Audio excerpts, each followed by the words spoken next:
So, hello, Ryan. It's a great pleasure to have you here in Mexico. Yes. And just to have heard you in this conference has been a great experience for us. I think Stoicism in Mexico is something that is um, not taught in schools. It's not talked about. It's not taught in the US either. I think there's something about Stoicism that when you hear it for the first time, it makes a lot of sense. It's kind of the wisdom of your grandparents or True. the past. There's something familiar about it, and yet it's not what you learn in school. Worse, I think when people think philosophy, they think something abstract or theoretical. It might be intellectually interesting, but you're like, what does this have to do with my actual life? Yeah. And what I love about Stoicism, what lights me up about it, is that it really can be used by all of us, everyday people, to get us a little closer to what the ancients would call the good life. Yeah, everyday experiences. Yes. So we're doing this program for Somos Grandes. And when you're an entrepreneur facing criticism and uncertainty and anxiety are common experiences. Yes. And for anyone leading a business, I think this is true. So what has Stoicism taught you about staying grounded when this adversity is all around you? Well, in the early days, that you face all those things, criticisms and doubts and difficulties. And then if you're lucky and you succeed, then you have a whole other set of problems. First off, people might still be critical of you, but now also you have, temptations, you have distractions, you have things that make you complacent, things that make you feel better than other people. And what Stoicism to me is about navigating the obstacle, whether it's an obstacle of scarcity or abundance. In Meditations, Marcus Aurelius talks about how we want to accept the difficulties with indifference and the success without arrogance.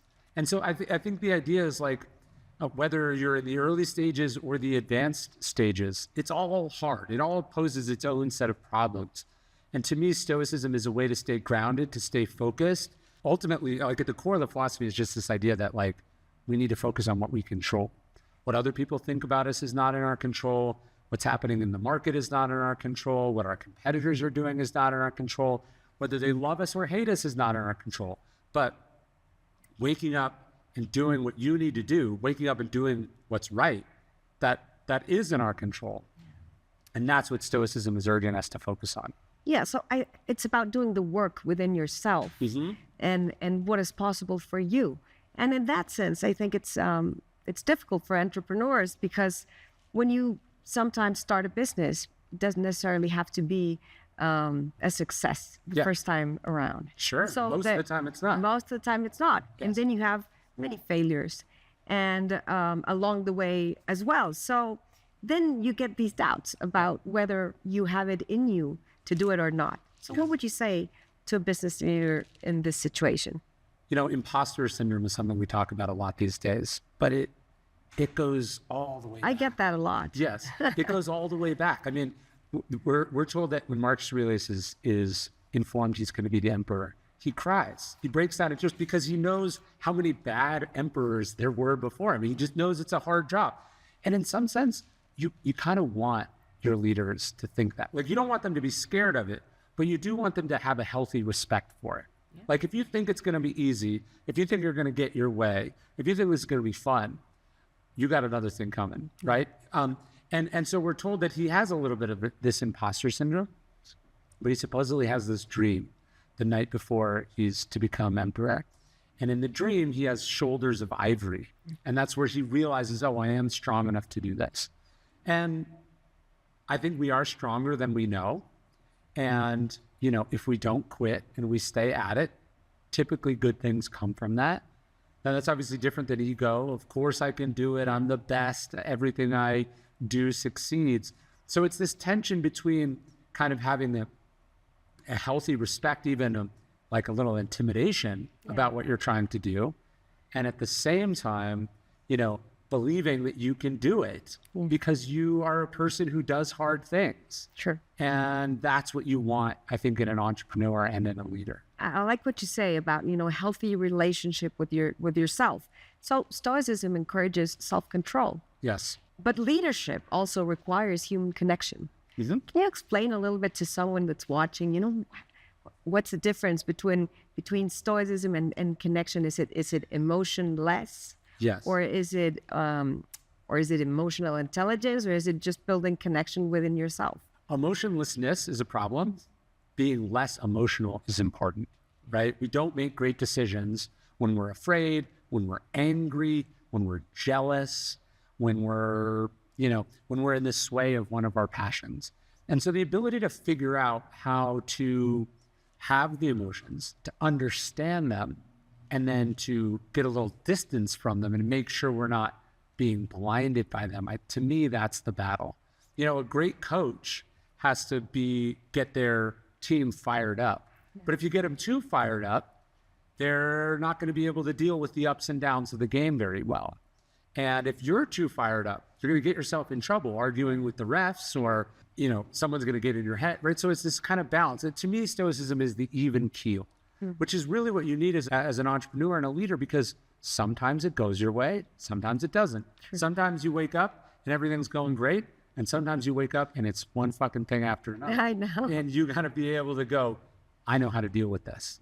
So I like what you're saying, because with respect to the obstacle is the way, which is one of your books, and I've read it, and it helped me a lot, because you talk about, trying to get out of your agenda the hardest thing possible, the first thing in the morning. Mm-hmm. So can you talk a little bit about this? And, does it apply to entrepreneur life? Well, I do think what an entrepreneur is fundamentally is someone who's having to constantly respond to the things that life is throwing at them, right? Suddenly a new law comes into effect, or a new change in the market comes into effect, a new technology is invented. One of your employees you find out is stealing from you. Yeah. Your most trusted employee quits. Just stuff is happening, and you got to respond.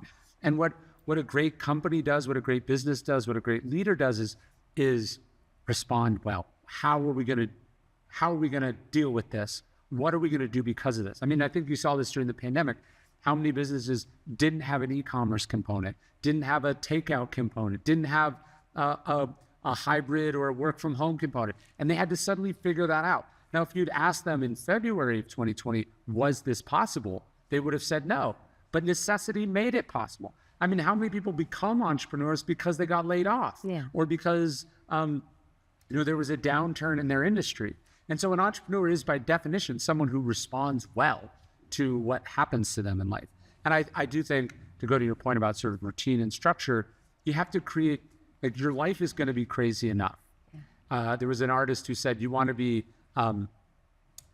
organized in your life, in your career, so you can be in your workspace, so you can be chaotic in your art. And I think an entrepreneur's got to create structure and discipline so that they can deal with the craziness that is inherent in running, thing. If you are adding on top of that just personal chaos and dysfunction, you never know where anything is, and your office is a mess, and your phone is always ringing, you're just adding noise on top of noise. I see what you're saying, and also that, the ability to not respond is also something that stays with you, right? Yeah, the Stoics wanted us to remember that we always have the power to have no opinion. I know. Right? That we don't have to respond to everything. We don't have to address everything. We don't have to say every thought that pops into our head.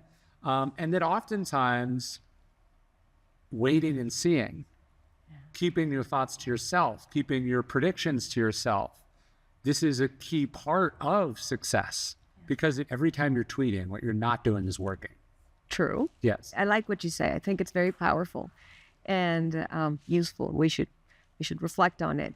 And just to wrap it up, I would like to ask you about your new book. Yeah. Which is The Right Thing right now. Mm-hmm. And here in Mexico, we're living in an environment which is pretty violent, and there are difficulties all around. And I know it's not exclusive to Mexico, but what you say is you urge us to act. Yes. With integrity, even when nobody is watching. Yeah. And I think that's the thing with Mexicans, when we get a little bit of a window opening, so we kind of act as if nobody is seeing. But here you're urging us to act differently, just act for yourself. Can you reflect more about how does this impact businesses and do they, turn to better port? One of the great things about being an entrepreneur is that you get to make some decisions, right? Like, look, it'd be wonderful if we all lived under competent governments, if everyone played by the rules, if collectively we all did what was best for each other and the planet, but we don't, right? We do the opposite of that most of the time. And politics is the art of addressing that. But you and I are not the emperor. Yeah. We are not the president, unfortunately. So we don't get to make a lot of those decisions. We certainly don't get to decide, what they're doing across some far distant ocean or what another country is doing. So do we give up? Do we despair? No. One of the great things about being an entrepreneur is that we get to make really important, impactful decisions. They don't necessarily impact everyone, but they certainly matter a great deal to the people inside our organization. So the decision to, provide benefits, or the decision to set certain environmental or quality standards, the decision to treat everyone we deal with fairly. These are decisions that we get to make. No one's putting a gun to our head and saying you have to do it. And in fact, that's what makes it most meaningful. Yeah. It's so easy in politics and business to go, well, everyone else is doing it. Yeah. Well, that's just standard practice. Or to make this distinction between illegal and wrong. It's not illegal, so technically I can do it. Viktor Frankl, the great Jewish writer who comes out of the Holocaust, he said that it's wonderful that America has a Statue of Liberty, but he felt that on the West Coast, there should be a corresponding Statue of Responsibility. I love it. And I think every business person has the chance to go, hey, look, it's wonderful to live in a society, in a capitalistic society, to have the freedom to make these decisions. But that doesn't mean you just get to do whatever you want. Sure. What it means is that you now have the freedom to make the right decision. Sure. And you have to do that. And so, look, there's going to be corruption around you. There's going to be disincentives around you. There's going to be opportunities that you could take advantage of that might be good for you financially, but you understand are bad for the world or, someone on the other side of that transaction. And then you have to decide, hey, am I going to be that person or not? And I just found that so empowering as an entrepreneur myself, is that as frustrated as I am with the state of the world, I've got plenty that I can focus on for my people, for my team, for my community. And that if everyone took that responsibility seriously, it would make an enormous impact right away. Sure. And that's just something I wish more entrepreneurs would embrace. Thank you for sharing your knowledge. It stays with me. I think freedom is a double-sided coin. Of course. On the other side, there is responsibility. Absolutely. So thank you for inviting us to reflect. And I hope to have the opportunity to talk to you in the future. And I hope you keep spreading this sort of knowledge, because I think it's very useful. It brings power back into you. So thank you very much for that.